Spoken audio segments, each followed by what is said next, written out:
Pemirsa, Saiful Mujani Research and Consulting (SMRC) melakukan survei berskala nasional pada 22 hingga 30 Maret 2016. Hasilnya, tingkat kepercayaan masyarakat kepada Presiden Joko Widodo meningkat signifikan. Sebanyak 72% responden atau masyarakat percaya Presiden Jokowi mampu memimpin Indonesia.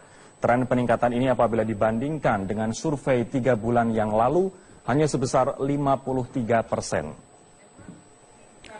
Prosentase kepercayaan masyarakat ini relatif sama jika dibandingkan saat Jokowi Yusuf Kala dilantik sebagai Presiden dan Wakil Presiden pada Oktober 2014.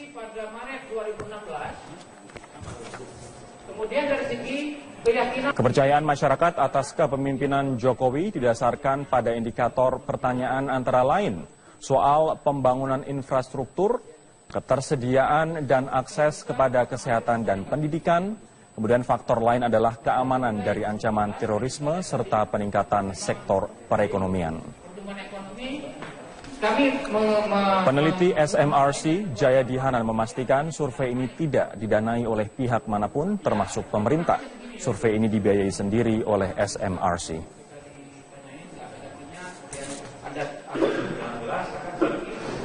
Adalah harga 300.000 dari target yang survei. Tapi itu rasa deg-degan apakah memang maka langkah-langkah itu. Kita akan membahas hasil survei kinerja pemerintahan Jokowi JK ini bersama Direktur Eksekutif Saiful Mujani Research and Consulting (SMRC) Jayadi Hanan yang telah hadir di studio Prantam News. Mas Jayadi, selamat malam. Selamat malam. Saya akan mulai terlebih dahulu dengan keyakinan atas kemampuan Jokowi memimpin Indonesia yang mencapai 72%. Ini kalau misalnya kita lihat naik signifikan dibanding Juni 2015 yang hanya 55%. Naik 20 poin ya. 20 poin. Apa penyebab kenaikan yang sangat signifikan ini? Yaitu evaluasi positif terhadap sejumlah indikator. Misalnya dalam sisi ekonomi, meskipun masih banyak juga yang negatif. Kemudian ada evaluasi positif terhadap kondisi politik. Kemudian evaluasi positif terhadap kondisi penegakan hukum. Kemudian evaluasi optimisme publik terhadap situasi ekonomi yang akan datang.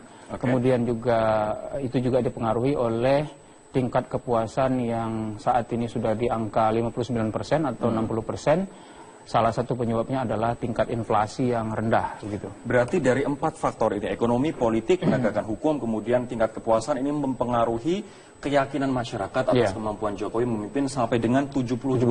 Betul. Angka 72% itu kalau kita bandingkan adalah angka ketika Jokowi JK dilantik Oktober 2014. Beda sedikit, waktu itu angkanya 75%. Tetapi karena margin of error dari survei ini adalah 3,2%, itu berarti kita anggap relatif sama. Dengan demikian kita bisa mengatakan, ya ini kan kalau dibandingkan pada Oktober 2014 itu kan angkanya 75% itu ya, bukan 74.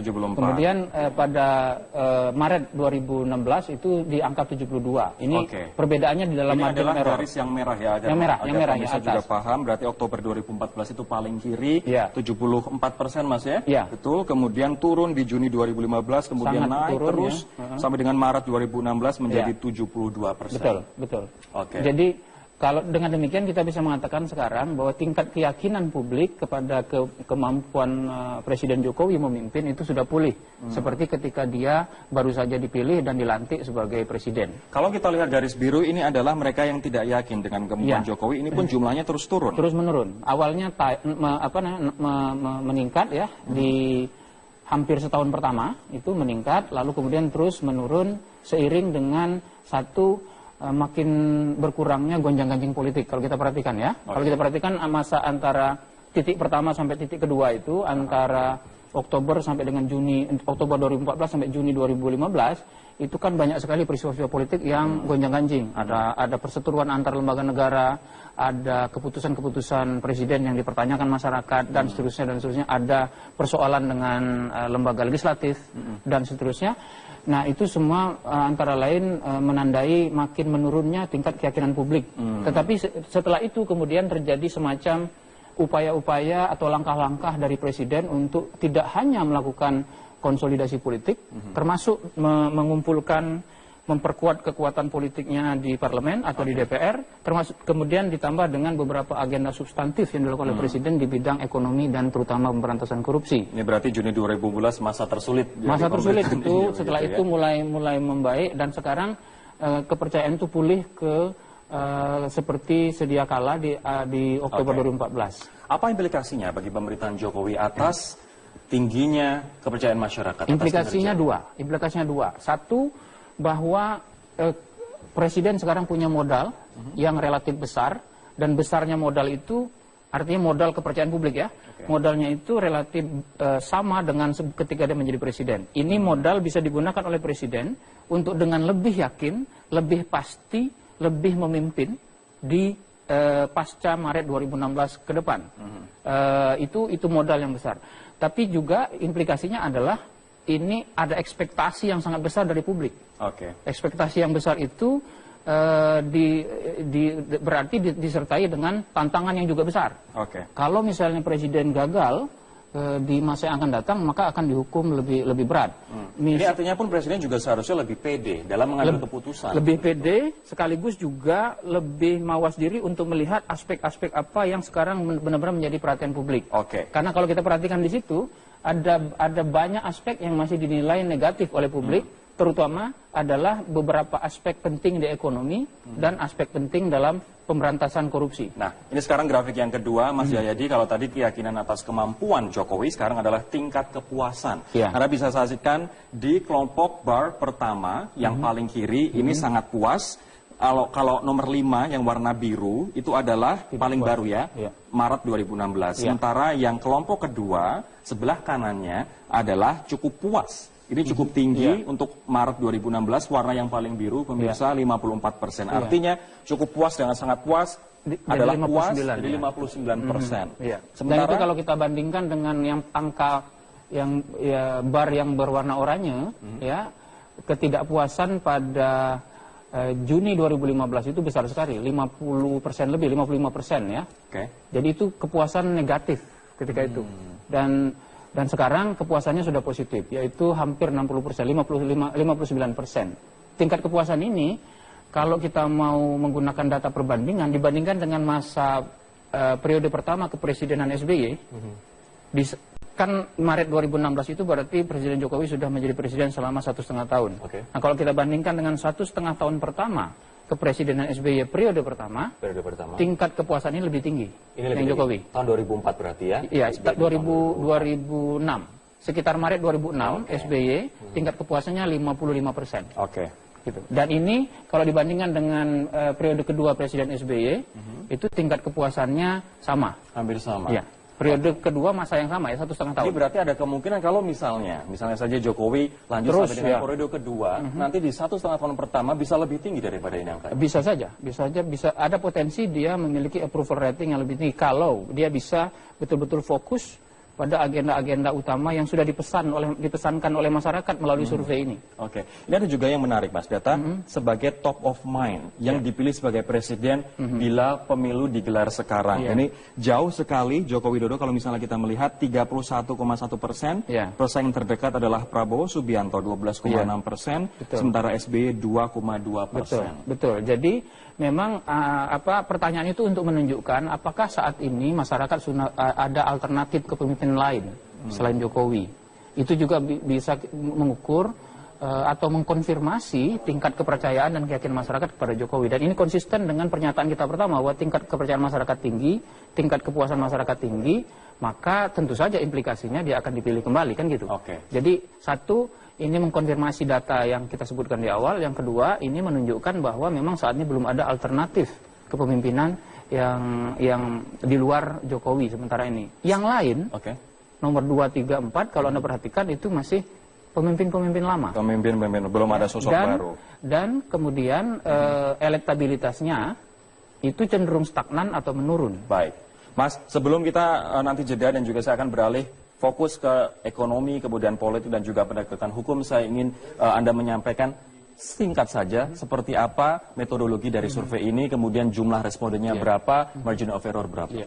Metodologinya seperti biasa, sampel diambil dengan cara multi-stage random sampling, kemudian jumlah sampel 1.220 orang. Dari 1.220 orang itu jumlah kuesioner yang bisa kita analisis 998 kuesioner. Dengan demikian maka margin of error-nya di kisaran plus minus 3,2%. Dan sampel ini menggambarkan karakteristik populasi Indonesia dari segi demografi maupun dari segi etnis, agama, dan sebagainya. Ini artinya dengan margin of error 3,2%, jumlah kuesioner yang berhasil diverifikasi 998, ini bisa diaplikasikan, ibaratnya ini mewakili seluruh masyarakat Indonesia. Betul. Jadi ini dari berbagai kategori dan analisis metodologis bahwa sampel yang kita analisis ini bisa dianggap mewakili populasi Indonesia. Dalam populasi itu artinya masyarakat Indonesia yang mempunyai hak pilih. Artinya umurnya 17 tahun ke atas. Baik, nanti kita akan fokus masuk ke bidang ekonomi, bidang politik, dan juga perdagangan hukum. Kami akan membahasnya saat lagi. Tetaplah bersama kami di Prime Time News. Kita akan lanjutkan lagi perbincangan kita sekarang terkait dengan kondisi ekonomi. Bagaimana persepsi masyarakat terkait dengan kondisi ekonomi? Ya, campuran antara positif dan negatif. Tapi kondisi ekonomi secara umum dalam hal kondisi ekonomi rumah tangga itu positif. Lebih banyak masyarakat yang mengatakan kondisi ekonomi rumah tangganya lebih baik dibandingkan sebelumnya. Dalam hal optimismenya, masyarakat kita optimis ya, 58 sampai 60% masyarakat optimis dengan ekonomi rumah tangganya akan lebih baik tahun depan. Gitu. Kemudian dari segi ekonomi nasional juga masih positif. Jumlah masyarakat yang mengatakan bahwa ekonomi nasional itu membaik itu lebih banyak daripada mengatakan yang memburuk gitu. Sementara dalam hal optimisme atas ekonomi nasional ke depan itu sama. Masyarakat kita hampir 60% menyatakan bahwa mereka yakin ekonomi nasional ke depan akan lebih baik. Begitu. Dari aspek dalam ekonomi ini, apa yang positif terhadap Jokowi dan apa yang masyarakat persepsikan masih negatif? Yang paling positif itu mungkin Anda nggak punya kita akan coba keluarkan ya datanya. Ada data ini. Yang paling positif itu ada pada pembangunan infrastruktur. Itu paling positif. Nomor 2 positif adalah layanan kesehatan, terutama yang ada di puskesmas. Ya, mungkin ini ada kaitannya dengan mulai dilaksanakannya BPJS secara lebih luas ya. Meskipun ada pihak yang mengatakan bahwa mungkin kalau BPJS itu nanti lebih, bukan yang ini ya, yang berbagai.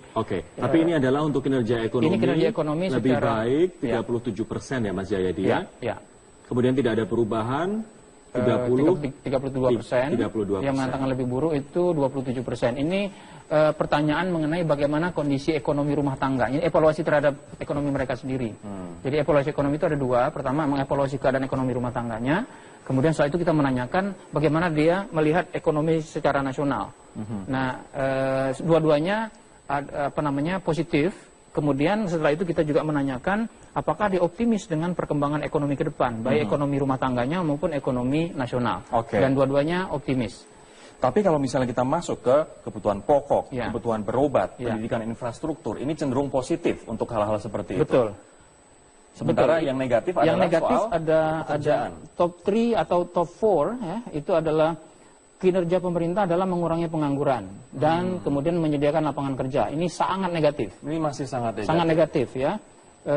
Yang mengatakan baik itu cuma 14%. Sisanya mengatakan sangat buruk atau tidak ada perubahan sama sekali.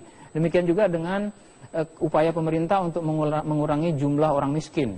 Itu juga masih sangat negatif. Yang mengatakan baik hanya 17%. Sisanya mengatakan buruk atau tidak ada perubahan. Ini artinya PR justru ada di lapangan pekerjaan dan pengurangan orang miskin. Iya, ekonomi. Bahasa lebih lebih ringkasnya ekonomi dan infrastruktur. Artinya infrastruktur itu kan dinilai positif oleh masyarakat, karena itu PR berikutnya adalah mempertahankan dan meningkatkan infrastruktur itu. Tapi pada saat yang sama dari sisi ekonomi adalah mengatasi persoalan-persoalan real tadi, harga-harga kebutuhan pokok, pemerataan kesejahteraan, kemudian masalah lapangan pekerjaan, mengurangi orang miskin, mengurangi pengangguran. Baik, berarti PR pun juga masih banyak, begitu walaupun pencapaian-pencapaian sudah nyata dirasakan oleh masyarakat menurut survei ini. Tapi sekarang saya akan ke penegakan hukum. Tadi ekonomi ke penegakan hukum. Respon masyarakat terhadap penegakan hukum di era Jokowi JK seperti apa, Mas? Ada 2 hal di sini. Kalau dikaitkan korupsi ya, satu, masyarakat punya persepsi yang sudah positif terhadap upaya-upaya penegakan hukum. Ya, jadi meskipun masyarakat yang mengatakan masih buruk kondisi penegakan hukumnya juga masih cukup banyak, tetapi dibandingkan dengan yang mengatakan sudah lebih baik, itu lebih banyak, ada di kisaran 30%, ya. Kemudian artinya kondisi penegakan hukum secara umum, atau lebih spesifiknya upaya-upaya pemerintah untuk melakukan penegakan hukum, itu dinilai oleh masyarakat ada perbaikan. Tetapi dalam hal kondisi korupsi, sebagian besar masyarakat masih menilai bahwa korupsi kita makin banyak, atau justru korupsi kita itu makin marak. Dan kalau kita lihat apa yang terjadi di masyarakat melalui pemberitaan media atau yang kita lihat sendiri, memang wajar kalau masyarakat punya persepsi seperti itu. Anda tadi di awal bilang sementara para anggota DPR berkelindan dengan berbagai kasus-kasus korupsi, ya, yang juga sebetulnya melibatkan birokrat juga di beberapa tempat. Tapi berita-berita seperti itu kemudian salah satu yang menyumbang kepada persepsi negatif masyarakat terhadap kondisi korupsi. Korupsi masih banyak. Tapi bagaimana dengan persepsi masyarakat terhadap niat dan juga political will dari pemerintahan saat ini untuk memerangi korupsi? Ya, itu terkait dengan kondisi penegakan hukum. Nah, seperti saya bilang tadi, kondisi penegakan hukum dinilai sudah positif oleh masyarakat, meskipun masih banyak yang mengatakan tidak ada perubahan sama sekali atau penegakan hukumnya masih buruk. Artinya termasuk di dalamnya adalah upaya-upaya pemerintah untuk konsisten melakukan penanganan terhadap korupsi. Oke, ini sekarang saya akan masih ke penegakan hukum, Mas Jayadi, terkait dengan keputusan dari Presiden untuk menunda pembahasan revisi Undang-Undang KPK. Apakah ini mendongkrak persepsi publik terhadap pemerintah yang against korupsi, atau masyarakat menginginkan sebenarnya itu dibatalkan saja? Betul, jadi 61% lebih masyarakat yang kita survei, artinya masyarakat Indonesia setuju dengan kebijakan Presiden untuk menunda pembatasan itu. Tapi ada 25%, 24,9 tepatnya di survei ini, yang mengatakan bahwa mereka tidak setuju dengan penundaan itu. Nah, lalu kita tanyakan, kalau tidak setuju alasannya apa? Ternyata hampir 50% dari yang tidak setuju itu alasannya adalah karena mereka bukan kepingin ditunda, tapi harus ditolak. Itu artinya mereka kepingin Presiden bahkan lebih jauh, jangan hanya menunda, tapi juga menolak itu. Tapi overall kalau kita gabungkan keduanya, setuju dengan penundaan, kemudian menginginkan penolakan, itu berarti bahwa kebijakan Presiden untuk melakukan penundaan yang di dalamnya bisa saja adalah kemudian ujungnya pembatalan, itu mendapatkan dukungan dari masyarakat, yang berarti juga persepsi masyarakat terhadap itu positif. Oke, kita akan sekarang kesimpulan. Mohon teman-teman ditampilkan grafik yang terakhir, yakni kinerja pemerintah Jokowi menanggulangi berbagai masalah. Anda tadi menyampaikan, Mas Jayadi, bahwa masyarakat sangat puas. Top 3-nya adalah membangun jalan umum, membuat pelayanan kesehatan terjangkau dan obat-obatan terjangkau. Namun yang paling rendah adalah mengurangi pengangguran, ini hanya 14% yang puas, menyediakan lapangan pekerjaan, hanya 15%, kemudian mengurangi jumlah orang miskin. Ini di paling bawah nomor 3, itu hanya 17% yang merasa puas. Kesimpulannya, apa yang Anda rekomendasikan dari hasil survei ini untuk pemerintahan sekarang? Presiden sekarang diberi modal politik yang besar oleh masyarakat dengan kepercayaan publik yang tinggi dan tingkat kepuasan yang juga tinggi. Tetapi tingkat kepuasan itu akan menurun, tingkat kepercayaan itu bisa juga menurun apabila Presiden tidak mengerjakan PR ekonomi ini, yaitu masalah pengangguran, masalah pengentasan kemiskinan, masalah penyediaan kebutuhan pokok, bahan-bahan kebutuhan pokok yang terjangkau, dan pemerataan kesejahteraan. Plus tadi, soal korupsi. Baik, Jayadi Hanan, Direktur Eksekutif Saiful Mujani Research and Consulting. Terima kasih atas waktunya malam hari ini. Demikianlah perbincangan kami dengan Jayadi Hanan. Pemirsa, kami masih akan kembali dengan dialog yang kedua, yakni meski LHKPN bersifat wajib bagi para pejabat penyelenggara negara, puluhan ribu penyelenggara negara ternyata masih belum melaporkan harta kekayaannya pada KPK, termasuk diantaranya 182 anggota DPR RI. Mengapa LHKPN seolah tidak dianggap serius oleh pejabat publik? Kami akan menghadirkan perbincangannya sesaat lagi.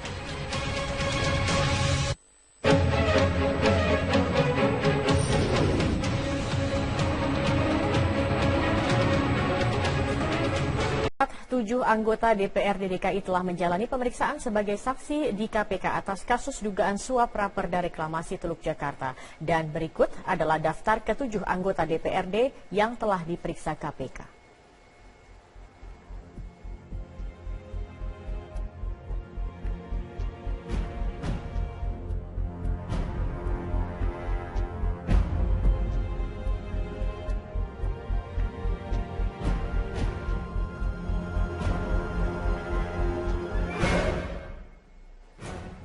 Menanggapi hal ini, Ketua Badan Kehormatan DPRD DKI Jakarta Abdurrahman Suhaimi menyatakan belum ada sikap yang diambil oleh Badan Kehormatan terhadap 7 anggota DPRD. Pihaknya menunggu hasil dari proses hukum jika ada anggota DPRD yang terbukti melanggar kode etik dan hukum. Kalau jadikan saksi itu kan bukan orang yang salah, ya kan? Jadi BK itu kalau ada laporan. Jadi BK tidak cari-cari kesalahan, tidak memburu orang untuk dibuktikan begini dan begitu, enggak. Tetapi BK itu berdasarkan laporan. Kalau ada laporan. Berdasarkan data perizinan lingkungan, material pasir untuk pembangunan proyek reklamasi di Teluk Jakarta berasal dari Kabupaten Serang, Banten. Namun dari hasil sidak Komisi 4, DPR hari ini menemukan sejumlah masalah terkait penambangan pasir yang dilakukan. Inilah lokasi Desa Lontar yang ada di Kecamatan Tirtayasa, Kabupaten Serang, Provinsi Banten. Desa ini merupakan salah satu desa yang menyuplai kebutuhan pasir bagi proyek reklamasi pulau di Teluk Jakarta. Dan dari lokasi pesisir Desa Lontar ini saya bisa melihat keberadaan Pulau Tunda yang disebut-sebut juga menjadi penyuplai pasir bagi kebutuhan proyek reklamasi pulau-pulau yang ada di Teluk Jakarta juga. Komisi 4 DPR hari ini meninjau langsung sejumlah lokasi penambangan pasir yang digunakan untuk menyuplai proyek reklamasi di Teluk Jakarta. Dari hasil sidak, Komisi 4 menemukan sejumlah permasalahan, di antaranya masalah perizinan yang dikeluarkan oleh pemerintah daerah. Komisi 4 DPR akan berkoordinasi dengan pihak terkait untuk menindaklanjuti temuan hari ini. Isi peraturannya nanti kita lihat.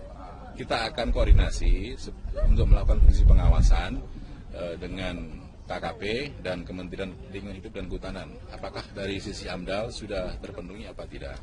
Kemudian dari sisi izin-izin, apakah dari KKP mengeluarkan izin apa tidak? Itu semuanya akan kita kaji secara akademis.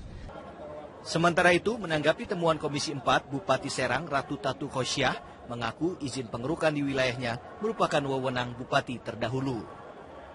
Saya selaku Bupati Kabupaten Serang belum pernah mengeluarkan karena saya baru dilantik Februari 2016 yang lalu. Dan keluar Undang-Undang Nomor 23 2014. Sejak tahun 2015 itu perizinan dilakukan oleh pemerintah Provinsi Banten. Dan izin yang sebelumnya itu dilakukan oleh Pak Bupati sebelum saya. Setidaknya ada 8 perusahaan penambangan pasir laut di wilayah Serang, Banten yang menyuplai pasir untuk proyek reklamasi di Teluk Jakarta. Selain masalah regulasi, masyarakat juga mengeluhkan perusahaan yang menyalahi aturan terkait lokasi penambangan dan waktu penambangan yang mengganggu aktivitas warga. Dari Serang, Banten, Dade Salam Pesi, Syahdam, Metro TV. Ini kalau dibandingkan dengan periode kedua Presiden SBY, itu tingkat kepuasannya sama. Hampir sama. Ya. Periode kedua masa yang sama ya, 1,5 tahun. Ini berarti ada kemungkinan kalau misalnya saja Jokowi lanjut terus, sampai dengan ya. periode kedua, nanti di 1,5 tahun pertama bisa lebih tinggi daripada ini angkanya. Bisa saja, bisa ada potensi dia memiliki approval rating yang lebih tinggi kalau dia bisa betul-betul fokus pada agenda-agenda utama yang sudah dipesankan oleh masyarakat melalui survei ini. Oke, ini ada juga yang menarik, Mas, data sebagai top of mind yang dipilih sebagai presiden bila pemilu digelar sekarang. Ini jauh sekali Joko Widodo kalau misalnya kita melihat 31,1%, pesaing terdekat adalah Prabowo Subianto 12,6%, sementara SBY 2,2%. Betul. Jadi memang pertanyaan itu untuk menunjukkan apakah saat ini masyarakat sudah ada alternatif kepemimpinan lain selain Jokowi. Itu juga bisa mengukur atau mengkonfirmasi tingkat kepercayaan dan keyakinan masyarakat kepada Jokowi. Dan ini konsisten dengan pernyataan kita pertama bahwa tingkat kepercayaan masyarakat tinggi, tingkat kepuasan masyarakat tinggi, maka tentu saja implikasinya dia akan dipilih kembali, kan gitu. Jadi satu, ini mengkonfirmasi data yang kita sebutkan di awal. Yang kedua, ini menunjukkan bahwa memang saat ini belum ada alternatif kepemimpinan yang di luar Jokowi sementara ini. Yang lain, nomor 2, 3, 4, kalau Anda perhatikan itu masih pemimpin-pemimpin lama. Pemimpin, belum ada sosok baru. Dan kemudian elektabilitasnya itu cenderung stagnan atau menurun. Baik. Mas, sebelum kita nanti jeda dan juga saya akan beralih fokus ke ekonomi, kemudian politik dan juga penegakan hukum, saya ingin Anda menyampaikan singkat saja seperti apa metodologi dari survei ini, kemudian jumlah respondennya berapa, margin of error berapa. Metodologinya seperti biasa, multi-stage, sampel diambil dengan cara multi-stage random sampling, kemudian jumlah sampel 1.220 orang. Dari 1.220 orang itu jumlah kuesioner yang bisa kita analisis 998 kuesioner. Dengan demikian maka margin of errornya di kisaran plus minus 3,2%. Dan sampel ini menggambarkan karakteristik populasi Indonesia dari segi demografi maupun dari segi etnis, agama, dan sebagainya. Ini artinya dengan margin of error 3,2%, jumlah kuesioner yang berhasil diverifikasi 998, ini bisa diaplikasikan, ibaratnya ini mewakili seluruh masyarakat Indonesia. Betul. Jadi ini dari berbagai kategori dan analisis metodologis bahwa sampel yang kita analisis ini bisa dianggap mewakili populasi Indonesia. Dalam populasi itu artinya masyarakat Indonesia yang mempunyai hak pilih. Artinya umurnya 17 tahun ke atas. Baik, nanti kita akan fokus masuk ke bidang ekonomi, bidang politik dan juga penegakan hukum. Kami akan membahasnya sesaat lagi, tetaplah bersama kami di Prime Times. Kita akan lanjutkan lagi perbincangan kita sekarang terkait dengan kondisi ekonomi. Bagaimana persepsi masyarakat terkait dengan kondisi ekonomi? Ya, campuran antara positif dan negatif. Kondisi ekonomi secara umum dalam hal kondisi ekonomi rumah tangga itu positif. Lebih banyak masyarakat yang mengatakan kondisi ekonomi rumah tangganya lebih baik dibandingkan sebelumnya. Dalam hal optimismenya, masyarakat kita optimis ya, 58 sampai 60% masyarakat optimis dengan ekonomi rumah tangganya akan lebih baik tahun depan. Gitu. Kemudian dari segi ekonomi nasional juga masih positif. Jumlah masyarakat yang mengatakan bahwa ekonomi nasional itu membaik itu lebih banyak daripada mengatakan yang memburuk gitu. Sementara dalam hal optimisme atas ekonomi nasional ke depan itu sama. Masyarakat kita hampir 60% menyatakan bahwa mereka yakin ekonomi nasional ke depan akan lebih baik. Begitu. Dari aspek dalam ekonomi ini, apa yang positif terhadap Jokowi dan apa yang masyarakat korupsi? Ya, itu terkait dengan kondisi penegakan hukum. Nah, seperti saya bilang tadi, kondisi penegakan hukum dinilai sudah positif oleh masyarakat, meskipun masih banyak yang mengatakan tidak ada perubahan sama sekali atau penegakan hukumnya masih buruk. Artinya termasuk di dalamnya adalah upaya-upaya pemerintah untuk konsisten melakukan penanganan terhadap korupsi. Oke, ini sekarang saya akan masih ke penegakan hukum. Mas Jayadi, terkait dengan keputusan dari Presiden untuk menunda pembahasan revisi Undang-Undang KPK. Apakah ini mendongkrak persepsi publik terhadap pemerintah yang against korupsi atau masyarakat menginginkan sebenarnya itu dibatalkan saja? Betul. Jadi 61% lebih masyarakat yang kita survei, artinya masyarakat Indonesia setuju dengan kebijakan Presiden untuk menunda pembatasan itu. Tapi ada 25%, 24,9 tepatnya di survei ini yang mengatakan bahwa mereka tidak setuju dengan penundaan itu. Nah, lalu kita tanyakan, kalau tidak setuju alasannya apa? Ternyata hampir 50% dari yang tidak setuju itu alasannya adalah karena mereka bukan kepingin ditunda, tapi harus ditolak. Itu artinya mereka kepingin Presiden bahkan lebih jauh, jangan hanya menunda, tapi juga menolak itu. Tapi overall kalau kita gabungkan keduanya, setuju dengan penundaan, kemudian menginginkan penolakan, itu berarti bahwa kebijakan Presiden untuk melakukan penundaan yang di dalamnya bisa saja adalah kemudian ujungnya pembatalan, itu mendapatkan dukungan dari masyarakat yang berarti juga persepsi masyarakat terhadap itu positif. Oke, kita akan sekarang kesimpulan. Mohon teman-teman ditampilkan grafik yang terakhir, yakni kinerja pemerintah Jokowi menanggulangi berbagai masalah. Anda tadi menyampaikan, Mas Jayadi, bahwa masyarakat sangat puas. Top 3-nya adalah membangun jalan umum, membuat pelayanan kesehatan terjangkau dan obat-obatan terjangkau. Namun yang paling rendah adalah mengurangi pengangguran, ini hanya 14% yang puas, menyediakan lapangan pekerjaan, hanya 15%, kemudian mengurangi jumlah orang miskin. Ini di paling bawah nomor 3, itu hanya 17% yang merasa puas. Kesimpulannya, apa yang Anda rekomendasikan dari hasil survei ini untuk pemerintahan sekarang? Presiden sekarang diberi modal politik yang besar oleh masyarakat dengan kepercayaan publik yang tinggi dan tingkat kepuasan yang juga tinggi. Tetapi tingkat kepuasan itu akan menurun, tingkat kepercayaan itu bisa juga menurun apabila Presiden tidak mengerjakan PR ekonomi ini, yaitu masalah pengangguran, masalah pengentasan kemiskinan, masalah penyediaan kebutuhan pokok, bahan-bahan kebutuhan pokok yang terjangkau, dan pemerataan kesejahteraan. Plus tadi, soal korupsi. Baik, Jayadi Hanan, Direktur Eksekutif Saiful Mujani Research and Consulting, terima kasih atas waktunya malam hari ini. Demikianlah perbincangan kami dengan Jayadi Hanan. Pemirsa, kami masih akan kembali dengan dialog yang kedua, yakni meski LHKPN bersifat wajib bagi para pejabat penyelenggara negara, puluhan ribu penyelenggara negara ternyata masih belum melaporkan harta kekayaannya pada KPK, termasuk diantaranya 182 anggota DPR RI. Mengapa LHKPN seolah tidak dianggap serius oleh pejabat publik? Kami akan menghadirkan perbincangannya sesaat lagi.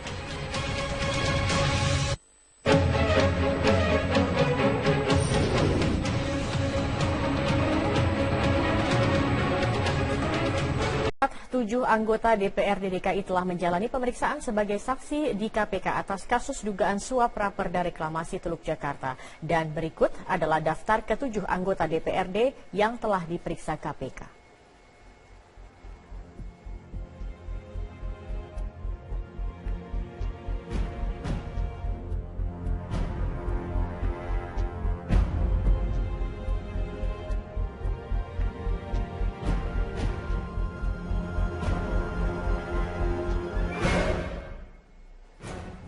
Menanggapi hal ini, Ketua persepsikan masih negatif.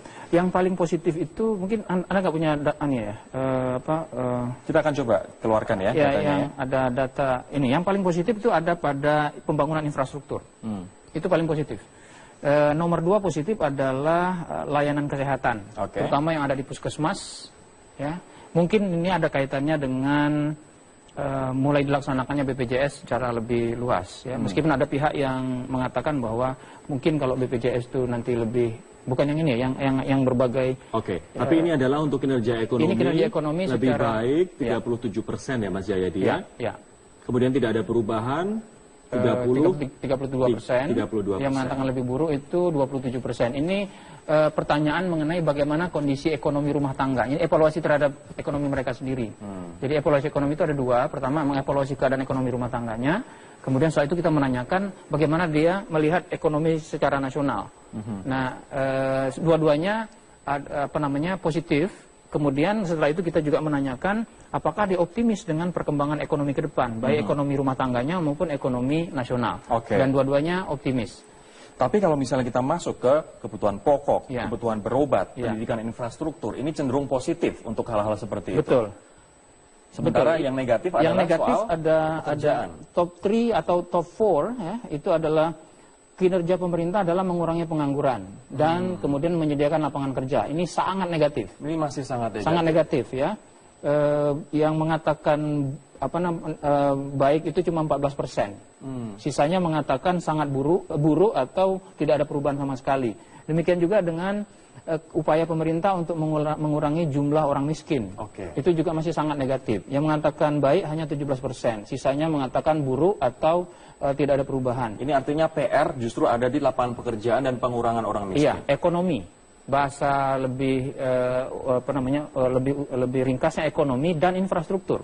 Artinya infrastruktur itu kan dinilai positif oleh masyarakat, karena itu PR berikutnya adalah mempertahankan dan meningkatkan infrastruktur itu. Tapi pada saat yang sama dari sisi ekonomi adalah mengatasi persoalan-persoalan real tadi, harga-harga kebutuhan pokok, pemerataan kesejahteraan, kemudian masalah lapangan pekerjaan, mengurangi orang miskin, mengurangi pengangguran. Baik, berarti PR pun juga masih banyak, walaupun pencapaian-pencapaian sudah nyata dirasakan oleh masyarakat menurut survei ini. Tapi sekarang saya akan ke penegakan hukum. Tadi ekonomi ke penegakan hukum. Respon masyarakat terhadap penegakan hukum di era Jokowi JK seperti apa, Mas? Ada 2 hal di sini. Kalau dikaitkan korupsi ya, satu, masyarakat punya persepsi yang sudah positif terhadap upaya-upaya penegakan hukum. Ya, jadi meskipun masyarakat yang mengatakan masih buruk kondisi penegakan hukumnya juga masih cukup banyak, tetapi dibandingkan dengan yang mengatakan sudah lebih baik, itu lebih banyak, ada di kisaran 30% ya. Kemudian artinya kondisi penegakan hukum secara umum atau lebih spesifiknya upaya-upaya pemerintah untuk melakukan penegakan hukum itu dinilai oleh masyarakat ada perbaikan. Tetapi dalam hal kondisi korupsi, sebagian besar masyarakat masih menilai bahwa korupsi kita makin banyak atau korupsi kita itu makin marak. Dan kalau kita lihat apa yang terjadi di masyarakat melalui pemberitaan media atau yang kita lihat sendiri, memang wajar kalau masyarakat punya persepsi seperti itu. Anda tadi di awal bilang sementara para anggota DPR berkelindan dengan berbagai kasus-kasus korupsi ya, yang juga sebetulnya melibatkan birokrat juga di beberapa tempat. Tapi berita-berita seperti itu kemudian salah satu yang menyumbang kepada persepsi negatif masyarakat terhadap kondisi korupsi. Korupsi masih banyak. Tapi bagaimana dengan persepsi masyarakat terhadap niat dan juga political will dari pemerintahan saat ini untuk memerangi dan dilantik sebagai presiden? Kalau kita lihat garis biru ini adalah mereka yang tidak yakin dengan kemampuan Jokowi, ini pun jumlahnya terus turun. Terus menurun. Awalnya meningkat ya di hampir setahun pertama itu meningkat, lalu kemudian terus menurun seiring dengan makin berkurangnya gonjang-ganjing politik. Kalau kita perhatikan ya, kalau kita perhatikan masa antara titik pertama sampai titik kedua itu antara Oktober 2014 sampai Juni 2015 itu kan banyak sekali peristiwa politik yang gonjang-ganjing. Ada perseteruan antar lembaga negara, ada keputusan-keputusan presiden yang dipertanyakan masyarakat dan seterusnya, ada persoalan dengan lembaga legislatif dan seterusnya. Nah, itu semua antara lain menandai makin menurunnya tingkat keyakinan publik. Tetapi setelah itu kemudian terjadi semacam upaya-upaya atau langkah-langkah dari presiden untuk tidak hanya melakukan konsolidasi politik, termasuk memperkuat kekuatan politiknya di parlemen atau di DPR, termasuk kemudian ditambah dengan beberapa agenda substantif yang dilakukan oleh presiden di bidang ekonomi dan terutama pemberantasan korupsi. Ini berarti Juni 2012 masa tersulit. Masa tersulit itu, setelah itu mulai membaik dan sekarang kepercayaan itu pulih ke seperti sedia kala di Oktober 2014. Apa implikasinya bagi pemerintahan Jokowi atas tingginya kepercayaan masyarakat? Implikasinya dua. Satu, bahwa presiden sekarang punya modal yang relatif besar, dan besarnya modal itu artinya modal kepercayaan publik ya. Modalnya itu relatif sama dengan ketika dia menjadi presiden. Ini modal bisa digunakan oleh presiden untuk dengan lebih yakin, lebih pasti, lebih memimpin di pasca Maret 2016 ke depan. Itu modal yang besar. Tapi juga implikasinya adalah ini ada ekspektasi yang sangat besar dari publik. Ekspektasi yang besar itu berarti disertai dengan tantangan yang juga besar. Kalau misalnya presiden gagal di masa yang akan datang, maka akan dihukum lebih berat. Ini artinya pun presiden juga seharusnya lebih pede dalam mengambil keputusan. Lebih pede, sekaligus juga lebih mawas diri untuk melihat aspek-aspek apa yang sekarang benar-benar menjadi perhatian publik. Karena kalau kita perhatikan di situ, ada banyak aspek yang masih dinilai negatif oleh publik, terutama adalah beberapa aspek penting di ekonomi dan aspek penting dalam pemberantasan korupsi. Nah, ini sekarang grafik yang kedua, Mas Jayadi. Kalau tadi keyakinan atas kemampuan Jokowi, sekarang adalah tingkat kepuasan. Anda bisa saksikan di kelompok bar pertama, yang paling kiri, ini sangat puas. Kalau nomor 5 yang warna biru, itu adalah paling baru ya, Maret 2016. Sementara yang kelompok kedua, sebelah kanannya adalah cukup puas. Ini cukup tinggi untuk Maret 2016, warna yang paling biru, pemirsa 54%. Artinya cukup puas dengan sangat puas adalah 59, puas jadi 59%. Sementara itu kalau kita bandingkan dengan yang angka yang bar yang berwarna oranye, ketidakpuasan pada Juni 2015 itu besar sekali, 50% lebih, 55% ya. Jadi itu kepuasan negatif ketika itu. Dan sekarang kepuasannya sudah positif, yaitu hampir 60%, 59%. Tingkat kepuasan ini, kalau kita mau menggunakan data perbandingan, dibandingkan dengan masa periode pertama kepresidenan SBY, kan Maret 2016 itu berarti Presiden Jokowi sudah menjadi presiden selama 1,5 tahun. Nah, kalau kita bandingkan dengan 1,5 tahun pertama kepresidenan SBY periode pertama, tingkat kepuasan ini lebih tinggi yang Jokowi. Tahun 2004 berarti ya? Iya, 2006. Sekitar Maret 2006, SBY tingkat kepuasannya 55%. Gitu. Dan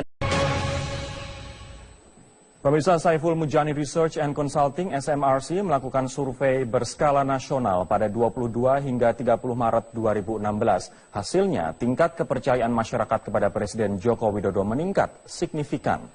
Sebanyak 72% responden atau masyarakat percaya Presiden Jokowi mampu memimpin Indonesia. Tren peningkatan ini apabila dibandingkan dengan survei 3 bulan yang lalu hanya sebesar 53%. Prosentase kepercayaan masyarakat ini relatif sama jika dibandingkan saat Jokowi Yusuf Kala dilantik sebagai presiden dan wakil presiden pada Oktober 2014.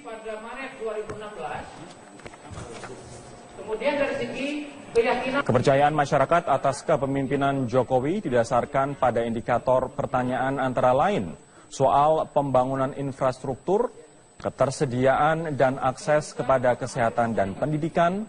Kemudian faktor lain adalah keamanan dari ancaman terorisme serta peningkatan sektor perekonomian. Peneliti SMRC Jayadi Hanan memastikan survei ini tidak didanai oleh pihak manapun termasuk pemerintah. Survei ini dibiayai sendiri oleh SMRC.